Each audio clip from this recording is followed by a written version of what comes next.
Bienvenue sur la chaîne Azami Résumé.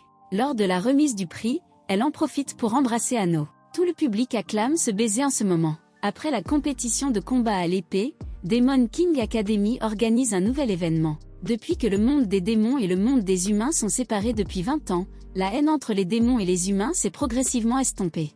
Demon King Academy a l'intention de faire en sorte que les étudiants se rendent à la Hero Academy dans le monde humain pour échanger et étudier. Anno pense que les autres compagnons marchent trop lentement et lance de la magie pour les téléporter à l'Académie des héros. La fille humaine Eleanor est chargée de les recevoir. Eleanor est la personne la plus amicale qu'Anno ait rencontrée à la Hero Academy, et il entend deux choses d'Eleanor.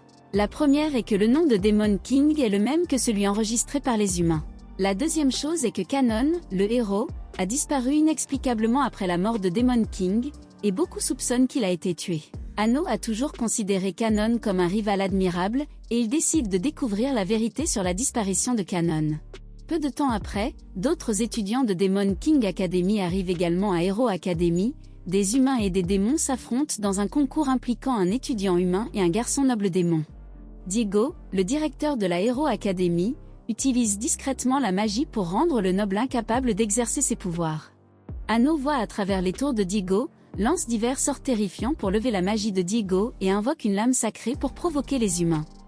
Les étudiants humains sont stupéfaits parce que les démons ordinaires ne peuvent pas invoquer la lame sacrée. Digo fait remarquer, craintif, qu'Anno doit être la réincarnation du roi démon, mais personne dans la pièce ne croit les paroles de Digo. La seule chose dont les nobles parmi les étudiants démons se soucient est que le roturier Anno se comporte mieux que les nobles. Afin de sauver la dignité de la noblesse, ils prennent l'initiative d'inviter des étudiants humains au combat. Ils ont fixé le lieu de la compétition au fond d'un lac. Avant qu'ils ne s'en rendent compte, les étudiants humains ajoutent l'eau bénite que les démons craignent dans le lac, blessant gravement les nobles étudiants. À ce moment, Anno a encore frappé. Il invoque une énorme météorite pour qu'elle tombe dans le lac, évaporant instantanément toute l'eau du lac, puis bat facilement les étudiants humains. Certains des étudiants humains ne sont pas convaincus et défient Anno. Quand Anas invoque à nouveau la météorite, ils travaillent ensemble pour lancer un enchantement pour repousser l'attaque des météorites. À ce moment, les étudiants humains font soudainement preuve d'une grande méchanceté pour le tuer, ils sont même prêts à puiser à outrance dans leur propre force vitale. Les compagnons d'Anno se précipitent pour l'aider dans la bataille. Pendant la bataille, Anno entend Eleanor lui envoyer un signal de détresse depuis un sanctuaire voisin. Il ordonne rapidement à Misha d'aider Eleanor. De façon inattendue, dès que Misha arrive au temple, elle est attaquée par Digo, le directeur de Hero Academy. Digo déteste Demon King et les démons, et les étudiants humains se battent sous son contrôle. Juste au moment où Digo est sur le point de tuer Misha, Anno termine la bataille à temps et apparaît au temple. Anno punit Digo avec colère avec de la magie, le transformant en son démon le plus détesté. Anno guérit alors Misha et l'emmène dans la pièce où se trouve Eleanor. En fait, Eleanor n'est pas un humain. Elle est un outil magique utilisé pour contrôler l'esprit des gens. Il y a 2000 ans, Kanon a essayé d'amener les humains à cesser de haïr les démons après la mort de Demon King. Le professeur de Kanon, Jerga, détestait tellement les démons qu'il a tué Kanon afin d'éliminer tous les démons. Jerga a également fondé la Hero Academy et créé une Léonore pour contrôler l'esprit des étudiants et leur faire continuer à haïr les démons. Heureusement, Kanon peut se ressusciter. Sa résurrection a inculqué à Léonard le concept de paix, qui a permis aux humains et aux démons de vivre ensemble pacifiquement pendant 2000 ans. Cependant, le président actuel, Digo, est un ennemi des démons, tout comme Jerga. Après avoir reconnu Anno comme roi démon, il veut utiliser Eleanor pour amener les étudiants humains à tuer Anno, alors Eleanor demande de l'aide à Anno. Dès qu'Eleanor a fini de parler, Digo fait irruption dans la pièce. Il a déjà utilisé la magie pour retrouver sa forme humaine et apporte de nombreuses aides. Lorsque Diego et Anno sont sur le point de s'affronter, l'homme mystérieux portant un masque Demon King apparaît avec 3 empereurs démons. L'homme masqué prétendant être Demon King est venu déclarer la guerre à l'humanité. Bientôt, le faux roi démon retourne dans le royaume des démons et commence à mobiliser les démons pour faire la guerre. Diego ne se soucie pas de traiter avec Anno et appelle rapidement les humains à combattre les démons. Anno remarque que l'arme utilisée par le faux Demon King est la lame sacrée exclusive de Kanon et soupçonne que le faux Demon King pourrait être Kanon.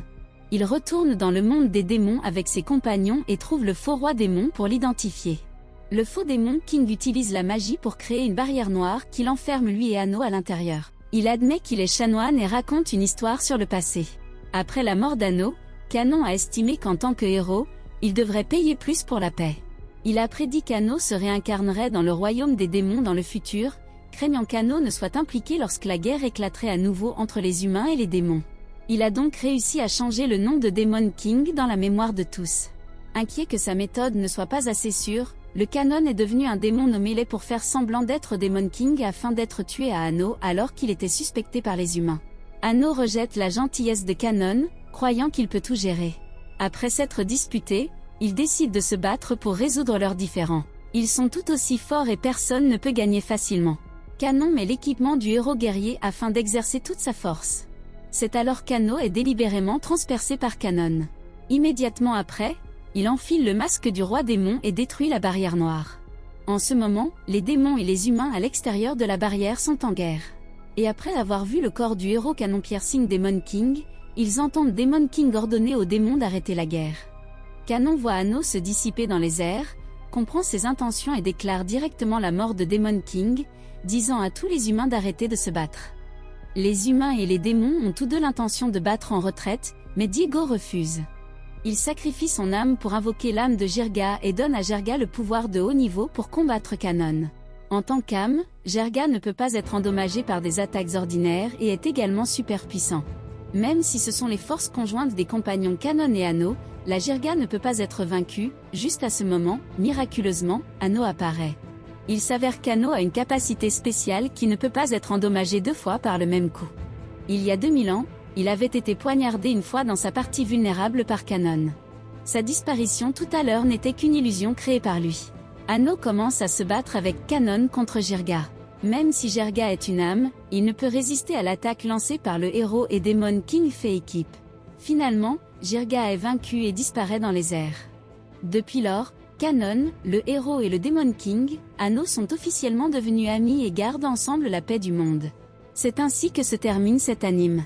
Dans cet anime, Anno dit quelque chose qui m'impressionne. Il dit à Canon que les démons sont mauvais aux yeux de l'humanité et que la paix peut être restaurée en détruisant le monde des démons. Mais pour les démons, les humains qui tuent d'innombrables de leurs compagnons sont les vrais méchants. Anno croit qu'aucun des côtés entre les démons et les humains n'est juste, et que la guerre entre eux est inutile. Après avoir écouté ce que dit Anno, je me rends compte que nous prenons les démons pour des méchants lorsque nous lisons des histoires parce que nous percevons simplement les choses du point de vue des humains. Je sympathise avec ces pauvres démons. Peut-être que ni les démons ni les humains n'ont rien fait de mal. Tout ce qu'ils doivent faire, c'est trouver un moyen d'éliminer la haine comme le font Anno et Canon. Je suis reconnaissant à l'auteur de cet anime d'avoir créé une fin paisible. Voilà, c'est tout pour cette vidéo. Si vous aimez cette vidéo, n'oubliez pas de vous abonner à ma chaîne et de me donner de nombreux récapitulatifs d'animes intéressants sur ma chaîne.